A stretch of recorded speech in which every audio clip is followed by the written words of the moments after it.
Stuart in Richmond, you've been hanging on tight. Thank you, Stuart. I appreciate you hanging on out in Richmond. You're on 95.7 The Game with Spadoni and Chasky. What's going on? Hey, fellas. Hey, you're going to blow a gasket. Calm down, brother. It's going to be okay. We got enough blame to go around to special teams, defense, and offense. But the bright spot is our kicker. We ain't talking about him this week. Yay. I love this. I thought that would make you laugh. I appreciated that. I needed that this morning. I hate to say it, but bring up Jimmy G. Jimmy G ain't never lost 3 games in a row like this. Even though he had his faults and his downfalls, this is very alarming that Purdy's lost 3 in a row, and it could go to 5. Because look who we got coming up. I know. Jacksonville. Yep. Thanks, Stuart. You got Jacksonville. You got Bucks. You got at Tampa Bay at home. That's not a. You can't sleep. Baker's been playing pretty well this year. I'm not sleeping on them. Should win that one, but you know what? I thought they should have beaten the Browns. I thought they should have beaten the Vikings. And in a must-win game, as Fred Warner dubbed it this past week, I thought they were going to beat the Bengals, and they didn't. They've got dominated in the trenches 3 weeks in a row. 3 weeks in a row. And that's where you make your money. And look, we can don't even bring up the Philadelphia team anymore. Don't even bring that team up December 3rd. They're in another galaxy compared to where the 49ers are right now. You could say, Joe, Trent Williams is a big part of why they can't run the ball. And I get where you're going. I would say this. A big part of why they can't run the ball right now also is they have one elite lineman, and they tried to go dirt cheap, which I get because you're paying premium money everywhere. Somebody's got to be value. Brendel, 7th highest paid player on offense, okay? And then you got Banks Burford. Burford had a hold that was so bad yesterday on first down. Yeah. So bad. You could see it from a mile away, and it put them in 2nd and 20, and it was like, oh, this is going to be a 3 and out. Like, 2nd and 20 for Cincinnati, you're like, how are they going to convert this? For the Niners, it's like, oh, Wisnowski better warm up because they're getting ready. Am I wrong? You're not wrong. Vince is in San Francisco. We want to weigh on. Thanks for holding on, Vince. You're on the Morning Girls. Spadoni and Chasky. What's going on? Hey, what's up, guys? I said it last year with Brock Purdy. He reminds me a lot of Brett Favre because he's just a gambler, man. That guy, he'll make passes, and it's kind of like, why did you throw that? Last season it worked out because it was like, man, how did he get it through? He fit it through a tight window. This year he's throwing passes, and they're just getting picked off real easy. I think that the season or the rest of the league has had enough tape to watch on him to really figure that part out, that he's going to take chances.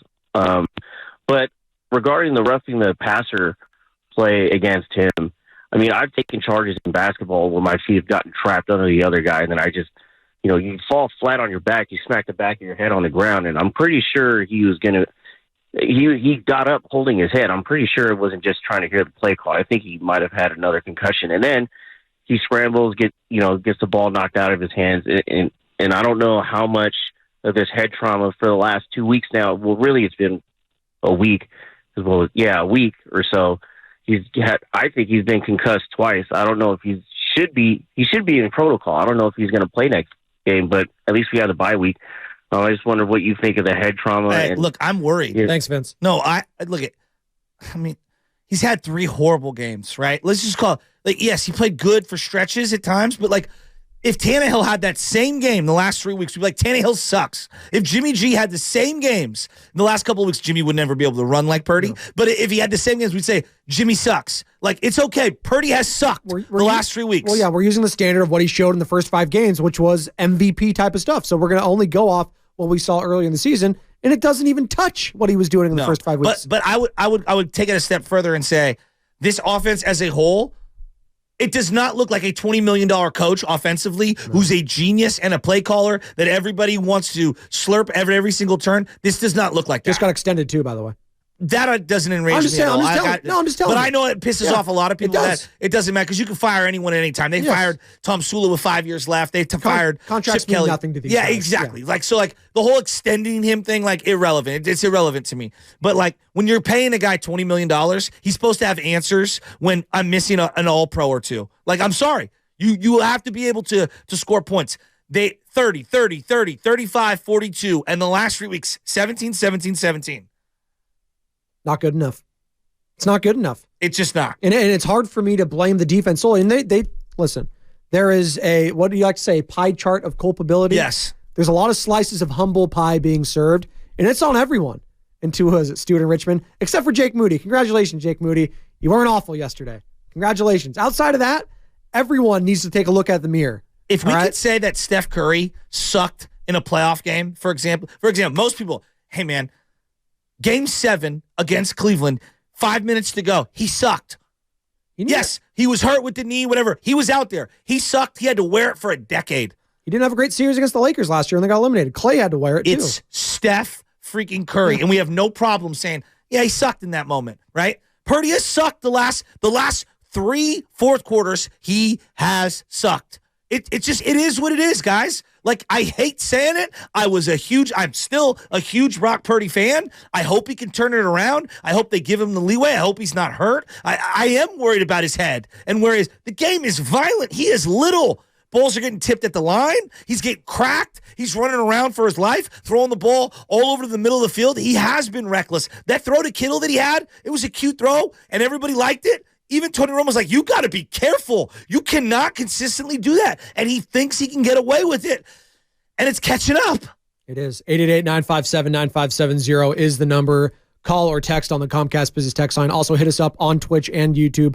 Powered by First NorCal Credit Union. We are streaming all day long right here on 95.7 The Game. Plus, we have Warriors-Pelicans tonight as well. We have a poll question up on Twitch and YouTube. I think it's just on YouTube, but it's all right. Shout out Twitch. Who is more to blame for the 49ers' 3-game losing streak? The players or the coaches? Over 500 votes in right now. 61% say it's the players. And you know what? I think that's about right. Ultimately, it comes down to your players making plays. Bosa, not making enough plays. Armstead, thanks. He made a couple yesterday. Hasn't been doing it enough. Hufanga, where's he? Has he been on a milk carton all season long? Jennings, sure. Well, whoever. You need to make plays. Brock Purdy right now, he has shown that it can't all be on him. And he's not, and listen, that's okay. But don't compare him to the Mahomeses and the Josh Allens and the Joe Burrows when it can be all on those guys to will you to a victory. That's okay to say that Brock can't do that. Because he still had Ayuk. He still had George Kittle. That's an all-pro right there, and a guy that's probably going to be a Pro Bowler this year in Brandon Ayuk, going off what he's done the last few games all season long. Well, and I'm looking at Cincinnati, a team across the way who's a Super Bowl caliber team, and look at their draft picks. They're playing. DJ Turner, Battle, Murphy. Like, those guys are playing. Where's our safety from Penn State? Not playing. Where's our first-round pick? Oh, Trey Lance? Oh, he's third string in Dallas. Like, that has caught up to them. Yeah. Whiffing on those picks has finally started to catch up to them. They're not as deep as they were. And losing Charles Omenihu, losing Samson Ebukam, losing Al-Shair, losing Jimmy Ward, it has caught up to their defensive depth. Right now, Isaiah Oliver is a downgrade from Jimmy Ward. Right now, Kinlaw and whoever the heck is on the opposite end of Nick Bosa is not as good as Charles Omenihu and Samson Ebukam. I'm sorry. And I like Randy Gregory. We'll see. I'd like to see more of him. Right now, Javon Hargrave, it feels like a big overpay. And Philadelphia is laughing at you. Nick Bosa, $51 million. He's nowhere near the player he was last year. I don't care about PFF pressure rates anymore. All right? You're losing. We're not getting sacks. Quarterbacks look comfortable. Stop with the advanced analytics. And when the pass rush isn't getting there, the secondary gets exposed. And right now, the secondary has been overexposed. Shout out Maroon 5 for the San Francisco 49ers. Alex is in Atlanta. He wants to weigh in. The night of numbers. What's going on? You're on with Spadoni and Shasky, bro. Gentlemen, how are we doing this morning? I know, hey, at least the Warriors won this weekend. God. At least Thank we got God that for one CP3. But, Sixth man of the year. But Shasky, you brought up a great point last week about how much money the Niners have dedicated in cap space this year to their defensive line. And I have to agree with you. I'm starting to think that they spent too much money on the defensive line, knowing that, hey, we've got Brock Purdy on a $900,000 contract. We don't have to pay the quarterback position for a while. And instead of trying to bolster up the offensive line, which I think has gotten consistently worse over the last 2 years, you lost guys like Lincoln Tomlinson. I mean, letting go of Mike McGlinchey was probably the right idea, but you didn't really fortify the offensive line to help out Trent Williams. And now that Trent Williams is hurt, that's getting even more exposed. Brock Purdy's getting pressured more. He's played 3 bad games now in a row because that offensive line doesn't look like it holds up under any pressure. Because of that, too, you're not able to run the ball. So I think everything compounds on itself. I also think you have to start calling out individual players, too. I mean, Nick Bosa, the guy got paid and went from being a DPOY to looking like the second coming of Andre Bruce. Mooney Ward, whenever you put that guy in press man coverage, it's either he's going to get cooked by whoever he's guarding or he's going to commit a penalty. Teleno Hufanga, I think, has been pretty much absent all year. I can't tell you where that guy's been. Randy Gregory didn't do much since signing him.